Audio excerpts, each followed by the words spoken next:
جب ہم تبلیغی جماعت والے بھائیوں سے کہتے ہیں کہ تمہارا کام چلا لگانا، 4 مہینے کے لیے نکلنا، سہ روزہ کرنا کسی سنت سے ثابت نہیں ہے، تو وہ کہتے ہیں کہ تم تو بالکل نیا فرقہ ہو، پہلے تم کہاں تھے؟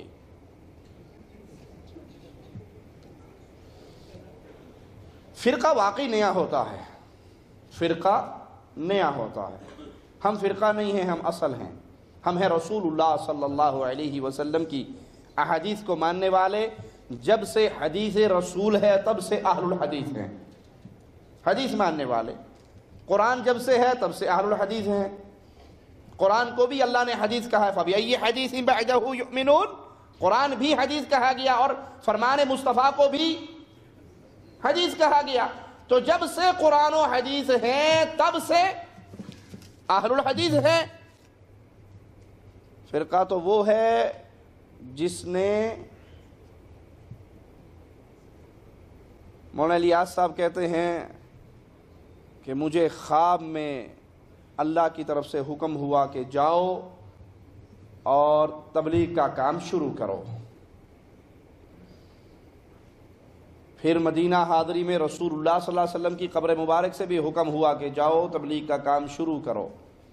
آپ کی ان باتوں سے، آپ کی باتوں سے، ہم نہیں کہہ رہے، آپ کی باتوں سے ثابت ہوا کہ مولانا الیاس صاحب سے پہلے اس فرقے کا وجود نہیں تھا۔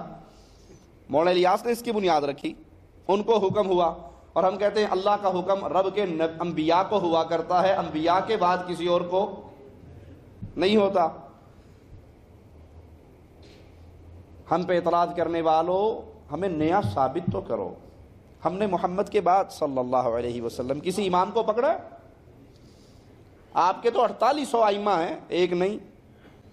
کبھی کسی حضرت کو، کبھی کسی حضرت کو، کبھی کسی حضرت کو، کبھی کسی حضرت کو۔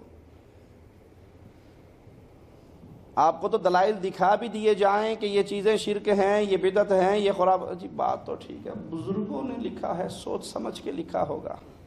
اور ہم کہتے ہیں بزرگی ختم ہو گئی محمد الرسول اللہ پر صلی اللہ علیہ وسلم۔ پیارے حبیب سے بڑھ کر کوئی بزرگ نہیں ہے۔ اس لیے ہم اس وقت سے ہیں جب سے کتاب اللہ اور سنت رسول اللہ صلی اللہ علیہ وسلم کا نزول پیارے مصطفیٰ علیہ الصلاۃ والسلام کے مبارک سینے پہ مالک کی طرف سے ہوا۔ رب نے قرآن بھی اتارا اور اس کی تفسیر احادیث مصطفیٰ بھی اتاری، اس کو ماننے والوں کو اہل الحدیث کہا جاتا۔ نہیں مانتے تو ایک اور بات بھی کہہ دوں، سب سے پہلے اہل الحدیث پتہ کون تھے؟ اہل الحدیث کسے کہتے ہیں؟ حدیث کو ماننے والے کو نا۔ اور حدیث نام ہے اللہ کی بات اور رسول اللہ کی بات۔ اللہ نے فرشتوں سے کہا تھا نا سجدہ کرو آدم علیہ السلام کو، تو ملائکہ نے سجدہ کیا یا نہ کیا؟ جی کیا۔ اللہ کا حکم حدیث کہلاتا ہے، حدیث کو ماننے والوں کو اہل الحدیث کہا جاتا ہے۔ تو سب سے پہلے اہل الحدیث اللہ کے ملائکہ نہیں تھے؟ حدیث آئی اور سجدہ کر لیا۔ وہاں بھی ایک رائے کا امام تھا۔ آج حدیث دکھاؤ نا جی، حدیث تو ہے پر ہماری رائے کے مطابق ہمارے مذہب کے خلاف ہے۔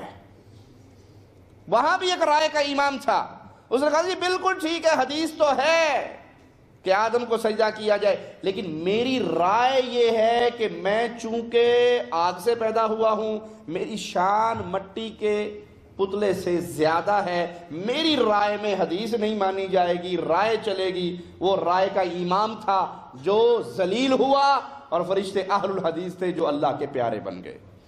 آپ کی مرضی ہے اہل الرائے بن جائیں، آپ کی مرضی ہے اہل الحدیث بن جائیں۔